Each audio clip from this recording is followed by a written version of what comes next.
السلام علیکم۔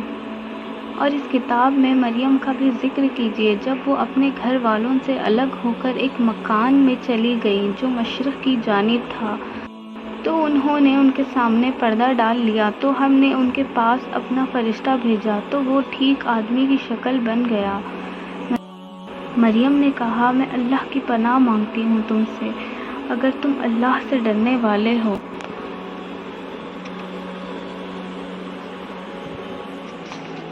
فرشتے نے کہا کہ میں تو تمہارے رب کا بھیجا ہوا ہوں، اس لیے آیا ہوں کہ تم کو ایک لڑکا عطا کروں۔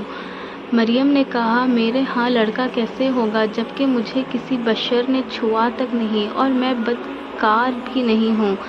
فرشتے نے کہا کہ یوں ہی ہوگا، تمہارے رب نے فرمایا کہ یہ مجھے آسان ہے، ہم اس کو اسی طرح پیدا کریں گے تاکہ لوگوں کے پاس اس کو اپنی نشانی اور ذریعہ رحمت بنائیں، اور یہ کام مقرر ہو چکا ہے۔ پھر وہ اس بچے کے ساتھ حاملے ہو گئے اور اس حمل کو لے کر ایک دور کی جگہ چلی گئی۔ پھر درد ذہ مریم کو کھجور کے تنے کی طرف لے گیا، کہنے لگیں، کاش میں اس سے پہلے مر چکی ہوتی اور بھولی بسری ہو گئی ہوتی۔ اس وقت ان کے نیچے کی جانب سے فرشتے نے کہا، آپ غمناک نہ ہو، تمہارے رب نے تمہارے نیچے ایک چشمہ جاری کر دیا ہے، اور کھجور کے تنے کو پکڑ کر اپنی طرف ہلاؤ، تم پر تازہ تازہ کھجوریں جھڑ پڑیں گے، تو تم کھاؤ اور پیو اور آنکھیں ٹھنڈی کرو۔ اگر تم کسی آدمی کو دیکھو تو یہ کہنا کہ میں نے اللہ کے لیے روزے کی منت مانی ہے، تو آج میں کسی آدمی سے بات نہ کروں گی۔ پھر وہ اس بچے کو اٹھا کر اپنی قوم کے پاس لے آئیں۔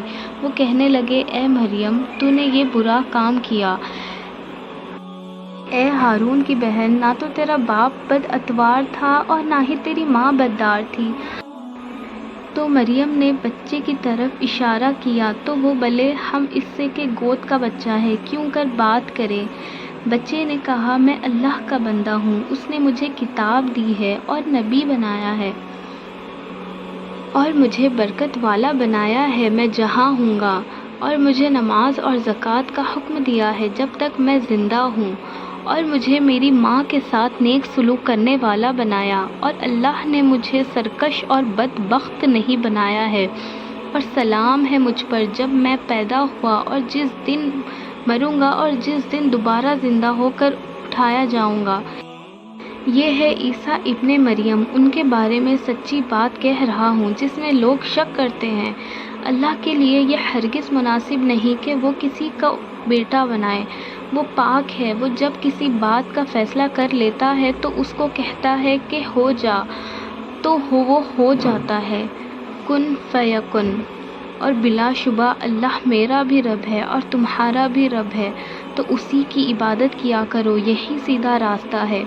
پھر چاند فرقوں نے آپس میں اختلاف کیا، بس خرابی ہے کافروں کے لیے بڑے دن کے آنے سے۔ کیسے کچھ سننے والے اور کیسے کچھ دیکھنے والے ہوں گے جس روز یہ ہمارے پاس آئیں گے، لیکن یہ ظالم لوگ آج ساری گمراہی میں مبتلا ہیں۔ اور ان کو حسرت کے دن سے ڈرایا کرو جب بات کا فیصلہ ہو جائے گا اور وہ غفلت میں پڑے ہوئے ہیں اور ایمان نہیں لاتے۔ اور ہم ہی زمین کے اور جو اس پر بستے ہیں ان سب کے وارث ہیں، اور ان سب کو ہماری ہی طرف لوٹنا ہوگا۔